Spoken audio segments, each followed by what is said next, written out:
Em primeiro lugar, fica aqui o convite para que você que ainda não deu uma olhada na newsletter de hoje do Rodolfo Amstalden, né, sócio aqui da Empírico, sócio do BTG também, de Flávio Day a Flávio Daily. O que aconteceu? Se a gente observar o recorte, só já trazendo para o que você me perguntou, até dia 4 de dezembro o Ibovespa estava na mesma toada de novembro, renovando máxima atrás de máxima, 162 mil pontos. Vem o Flávio Day, que é quando ele ganha para si a autorização do pai para representá-lo na eleição presidencial e a Bolsa corrige. Por quê? Porque o Flávio é entendido como uma pessoa menos provável de vencer a eleição no segundo turno contra o Lula. Eu vejo muitas pessoas comentando, ninguém ganha do Lula. Isso não é verdade. O Bolsonaro quase ganhou do Lula. Não fosse o Bolsonaro, né? O Bolsonaro fez de tudo para perder a última eleição. Quem perdeu a eleição foi o Bolsonaro e não o Lula que ganhou. A gente cansou de falar isso, virou até um clichê. Isso é importante ficar muito claro. Então, já vindo para a sua resposta, a gente tem do dia 5 para cá uma recuperação do mercado.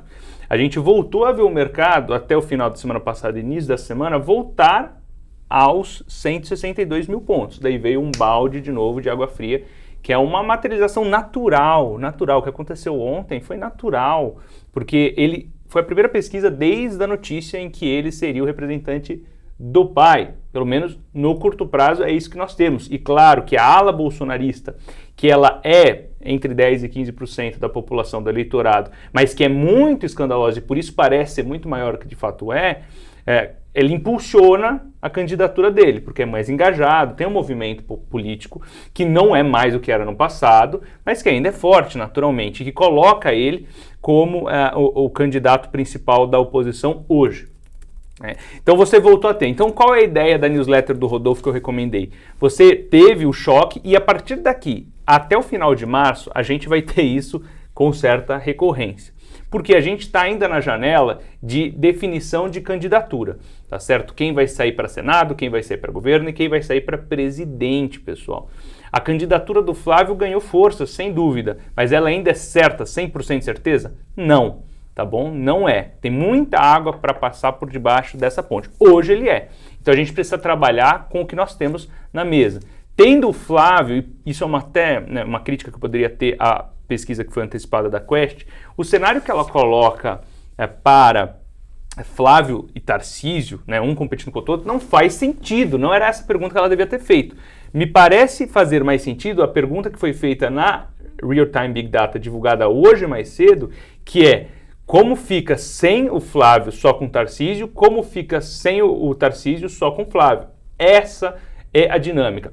A outra já é mais provável. Vai o Flávio e vai uma alternativa da oposição, que seria Ratinho Júnior.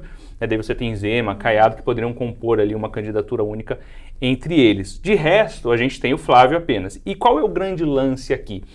Pela força do bolsonarismo e pela sombra que o bolsonarismo projeta para o resto da oposição, ele vai virtualmente para o segundo turno contra o Lula, que é o único candidato de esquerda da situação, e você tem no segundo turno o Lula ganhando, porque a rejeição dele é muito alta.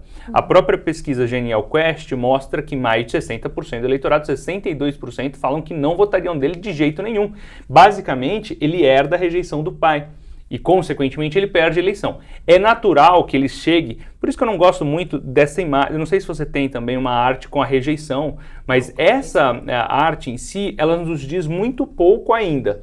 O que a gente precisa olhar hoje? A rejeição, tá? Porque, provavelmente, o Flávio vai chegar, caso isso se materialize, com uma intenção de voto muito maior que essa. Vai ser uma eleição parelha, como foi a de 2022. Talvez com menos força para o bolsonarismo, porque a imagem está vindo do pai para o filho e o movimento já se desgastou também ao longo dos últimos 4 anos. Mas também tem o outro lado dessa moeda, que é o próprio Lula se desgastou.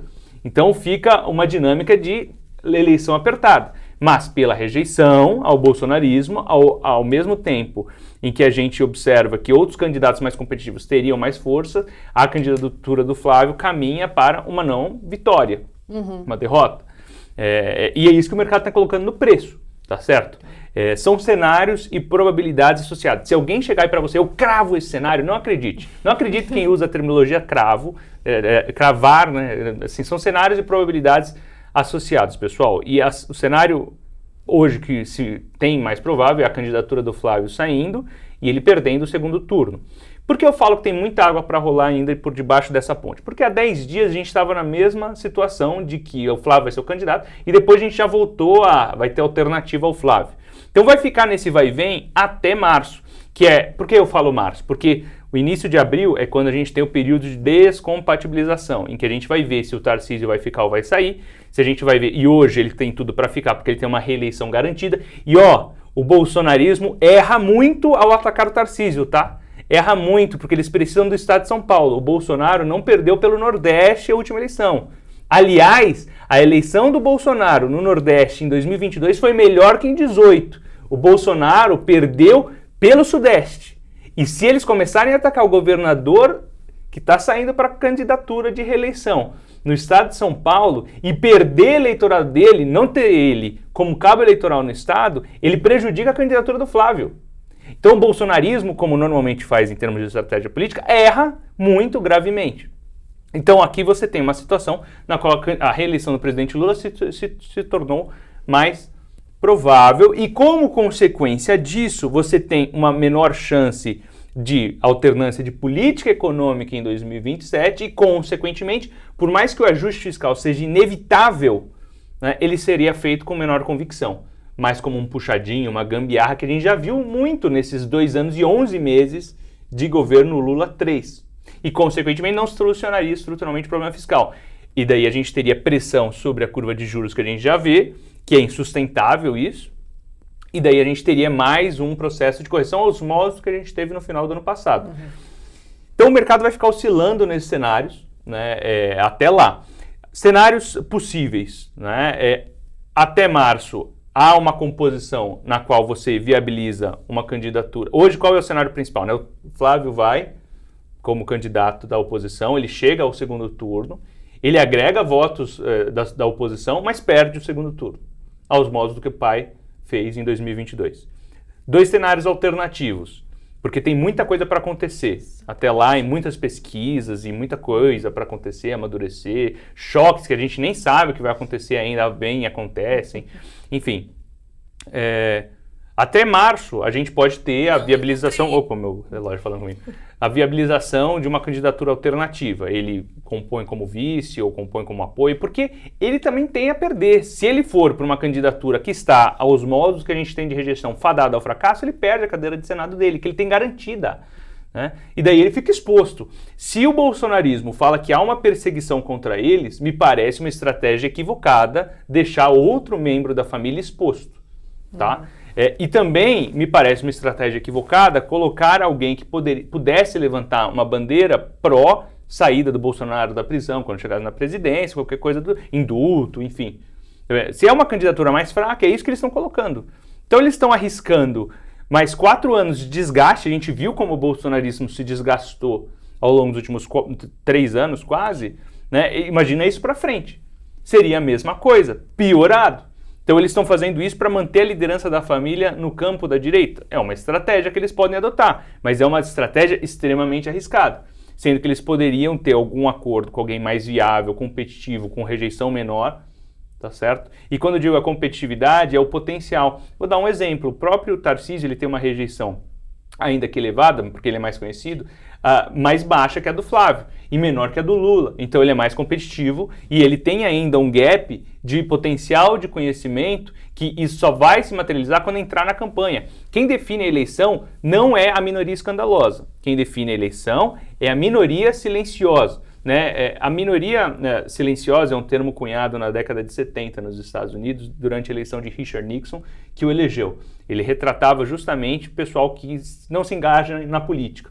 O X, né, o antigo Twitter, não é um retrato fidedigno do eleitor médio brasileiro. E o eleitor médio brasileiro, no final do dia, vai votar em quem ele tem menos rejeição e quem é mais moderado. Por isso que o dia mais moderado de qualquer candidato à presidência é no dia imediatamente anterior à eleição, tá certo? E é por isso que o Bolsonaro também perdeu a última eleição, porque ele não conseguiu moderar o tom tanto quanto o Lula fez. E o Lula deu sinais de moderação de tom ao longo da campanha. E foi mais bem sucedido que o Bolsonaro. E mesmo assim quase perdeu, hein? O Lula ganhou com menos de 51% dos votos. E a gente tem agora uma outra etapa. O Flávio Bolsonaro tem um discurso que, dentre os familiares, inclusive versus o próprio Bolsonaro, que é muito melhor.